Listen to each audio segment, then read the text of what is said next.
Hi there, welcome to my channel. If you're new here, my name is Yua, and in today's video I'm going to be trying on the new Juvia'S Place complexion products, which includes the foundation, concealer, and the setting powder. So if you'd like to see my first impression and try on all of these new Juvia'S Place products, please keep watching. If you also like to watch weekly beauty, fashion, lifestyle videos, then subscribe to my channel.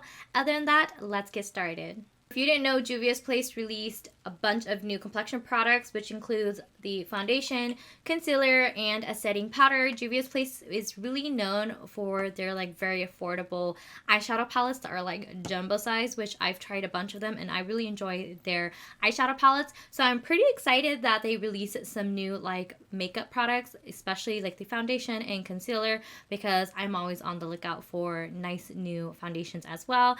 Now they did release this new foundation. It comes in this rubber squeezy bottle and it is 1 fluid ounce, so it's pretty typical size.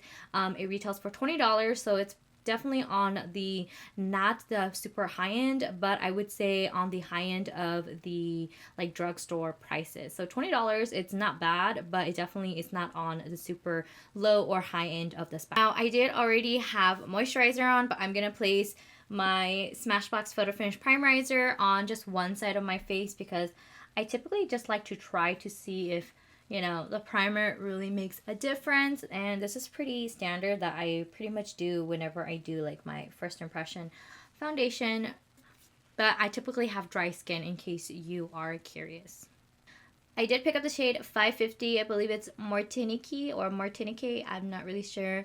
It says this is supposed to be a full coverage matte finish foundation. So I'm not really a matte lover just because, like I said, I do have drier skin. But surprisingly, obviously during summer, my skin does become a little bit more normal. So I may be able to get away with this. I'm going to use my Luxie Flat Top Kabuki.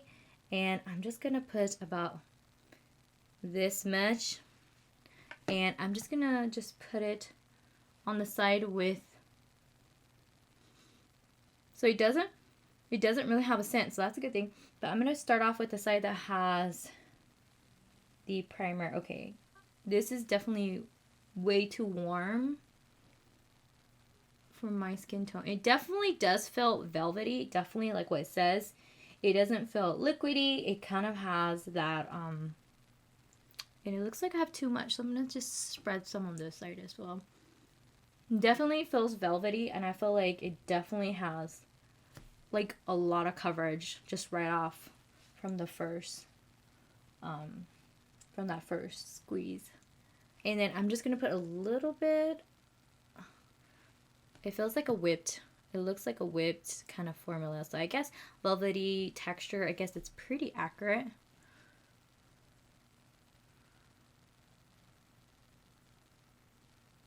Definitely builds up super quick, so definitely go in with a little first and build it up if you don't really like full coverage. Definitely not my shade right now. It's definitely super warm, but it definitely is that full coverage. I do say it is that velvety texture, so far their claims are true. On the skin, it doesn't feel super drying. It's not settling in any of my fine lines, or it doesn't feel like it's pulling on my face. It feels like it's sitting on top, so it doesn't feel like it's really seeping in. I feel like that has to do with a lot of the velvety formula that it claims to have. But so far it looks good. I definitely feel like it's definitely a foundation that I will have to set because it comes off really easily. It's literally just sitting on top, and I feel like it's going to smear off super easily. So I feel like it's a foundation that if you don't set down, it definitely is going to be kind of moving around a lot. All right, moving on to the concealer that was also released. I did pick up the shade 19. I believe this was about $14, and I could only purchase this off the Juvia'S Place website. Unlike the foundation, I was able to pick up the foundation from Ulta's website, but I was only able to pick up the concealer from Juvia'S Place. Okay, so very similar to the Tarte Shape Tape with a big doe foot applicator, which is becoming pretty universal in all concealers now. But I would assume that if they put the concealer in a plastic bottle, I would think the same with you know, the foundation. But I mean, it doesn't really bug me. But let's just go ahead and try this.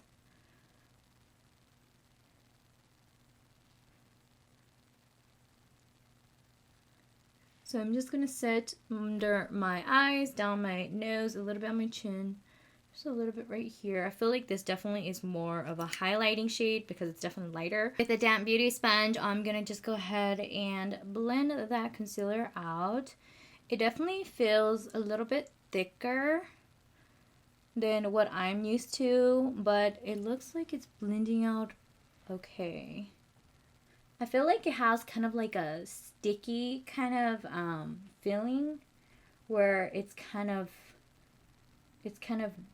pulling wherever you blend it out.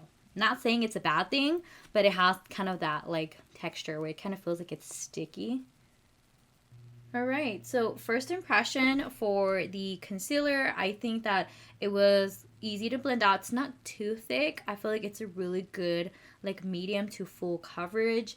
In my opinion, what I consider is medium to full. Again, so this is a pretty full coverage, like I feel like combo with the foundation and the concealer. It's pretty full coverage. Moving on to the last Juvia's Place complexion product that I did pick up. This is the I Am Magic setting powder in the shade Sahara. They do have a few different shades, which I feel like is great. So this is the packaging it comes in. It does not have a, let me see, it just has a little tape over. It basically has like a little sifter in the middle, and then it just has a tape covering it. So I feel like I'm gonna have to leave the tape in there. That's the only thing I don't like about packaging. But I believe this was like $12, so it's not, like I said, it's very similar to like what I said about the concealer and foundation. It's not the high end, but it definitely is not on the low end. I'm gonna put my beauty sponge in here, and I'm just gonna set my under eye. Actually, this might be a little bit too yellow for me. Let's check it out. I just changed my mind, guys. I'm gonna pour some into the lid because I can't get it.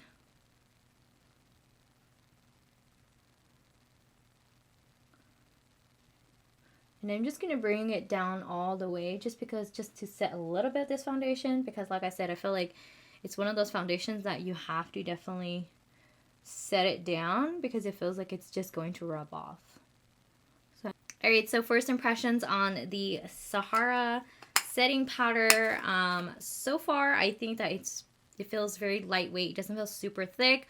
Obviously, I don't bake. I just pretty much go in with like a wet beauty sponge and I just kind of pat it in, especially where my concealer is. First impressions, I think it's okay. I feel like my face looks pretty flat now because I pretty much set my entire face down. So I also want to do like a close-up for you guys so you guys can actually really see the foundation on my face. As you can see, it's really, really full coverage. You can't even see my skin underneath because I usually have veins peeking through and dark circles, especially right in between my nose, and it's pretty full coverage. It definitely is that comfortable matte finish. I do think it is also that velvety texture that the foundation claims. So I do agree that the claims are true. It's velvety, it's matte. Alright, so I'm back after applying the rest of my makeup on. In case you're curious, I will have a video of how I created this eyeshadow look and which eyeshadow palette it came from.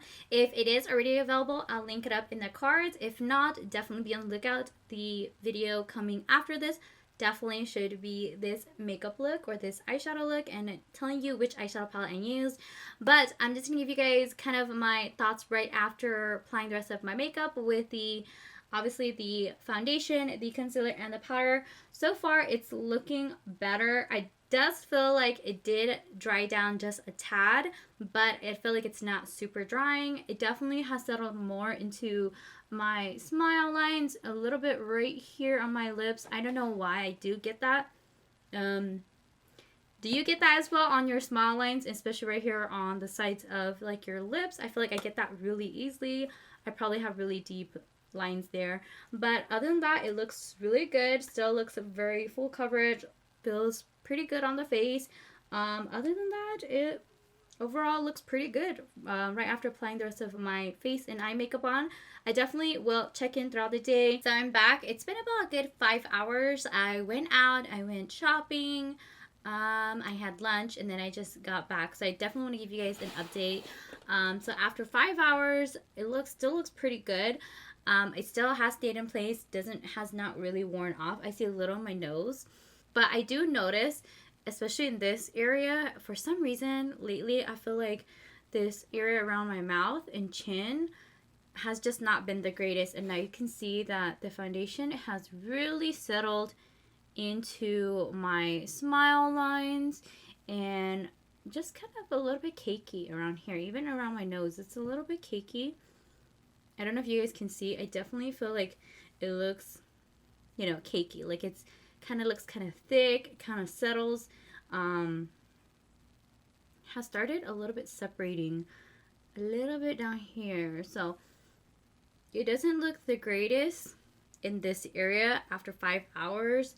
Other than that, I think everywhere else looks pretty good. Like around my cheeks, my forehead, everywhere else looks pretty good. Hi everyone, so I'm back for my final check-in, and I've been wearing this foundation, well, basically my entire face for over 8 hours. And I just want to give you guys like my final first thoughts on the foundation with the wear test and everything. So there definitely is a lot of foundation that has come off or I wiped off. You can really see around my nose, definitely around my lips, especially because I ate throughout the day. Obviously, I can see a little bit, here and there. I definitely feel like this foundation has held up. It is definitely full coverage, but I definitely feel like it has caked up a little bit in that it's starting to look heavy, and it's definitely starting to really settle in those fine lines that I do have, like my smile lines around my lips, especially down here on my chin. I don't know if you guys will be able to see, but it definitely does not look that good. But after over 8 hours, I would assume that it would start breaking up. So if this is something that you are looking for, like a full coverage, very comfortable, a matte finish, you want something that's going to last long, which I definitely feel like this definitely did held up pretty well, then maybe this is for you. I think for me, I wouldn't wear this on an everyday basis just because I feel like it's pretty heavy and pretty full coverage. I would feel like this would be more of like a photo shoot, a special occasion, maybe a night out or something, very, very dressy, full coverage, full glam kind of makeup. But for like an everyday, probably not. But so far, I'm pretty impressed. For $20, full coverage, very comfortable matte finish. I think that it did an okay, like good job. Definitely holding up. And that's it for my video today. Thank you so much for watching. Definitely comment below if you'll be picking up the Juvia'S Place I Am Magic Foundation, Concealer, or the loose powder. Let me know what your thoughts are on the products. If you are, you will not be picking it up. Other than that, don't forget to give this video a thumbs up and subscribe to my channel if you haven't already, and I'll see you next time. Bye guys!